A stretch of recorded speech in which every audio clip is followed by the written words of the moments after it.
Ned found Littlefinger in the common room of a brothel, engaged in conversation with an elegant, dark-skinned woman. His guardsman, Heward, was gambling for the removal of clothes with a whore, while Jory Cassell kept watch from the window. Ned declared his business done, and Jory moved to bring the horses around. Littlefinger, ever the jester, made a crude joke about what part of the king's anatomy the hand of the king might be filling in for in a brothel. In no mood for such humour, Ned gruffly announced that he was no longer the hand. Outside, rain began to fall as they mounted their horses. As they rode through the deserted streets, Littlefinger mused aloud about purchasing the brothel, claiming such establishments were far sounder investments than ships. They did not sink, and even pirates paid good coin. Riding back toward the Red Keep in the persistent rain, Ned's thoughts drifted to the night his sister Lyanna was betrothed to Robert. Lyanna had confided in him that Robert would never remain faithful to one woman.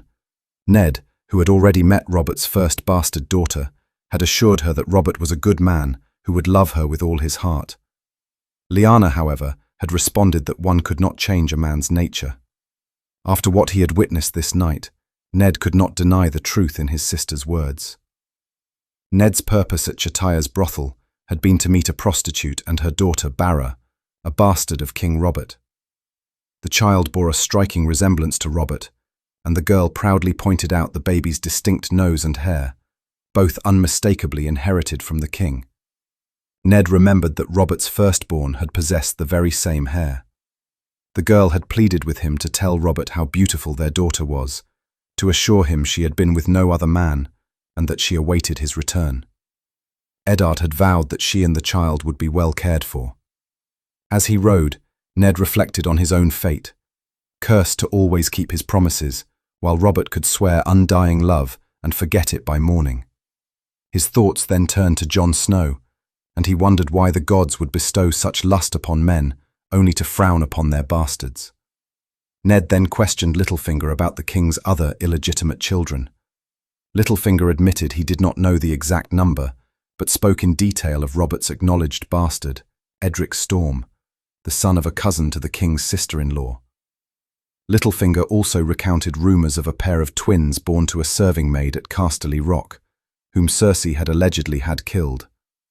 Ned was surprised that Robert would stand by and allow such an atrocity, but then recalled that the king seemed to have grown adept at shutting his eyes to inconvenient truths. Ned pressed Littlefinger, asking why Jon Arryn would suddenly take such an interest in Robert's bastards. Littlefinger suggested that perhaps Robert himself had asked him to. Ned dismissed the idea, declaring that Jon Arryn had been murdered for something far more significant. Littlefinger scoffed, suggesting scornfully that perhaps Lord Arryn had to be silenced for discovering Robert had bastard children, adding derisively that next the man might audaciously claim the sun rises in the east.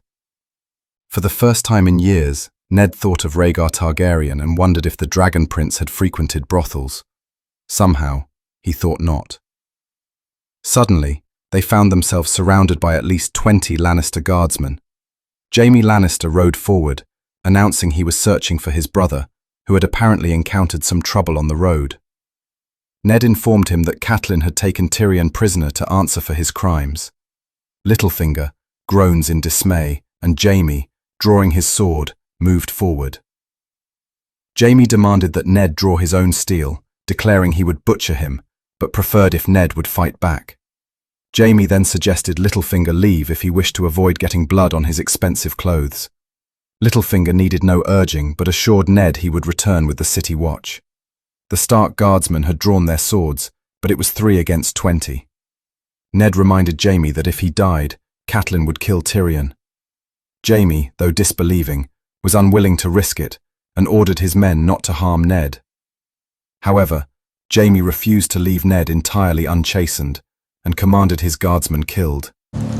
Ned and his men were quickly overwhelmed. Heward and Will were cut down. Jory managed to break free, but returned almost immediately, and was also slain.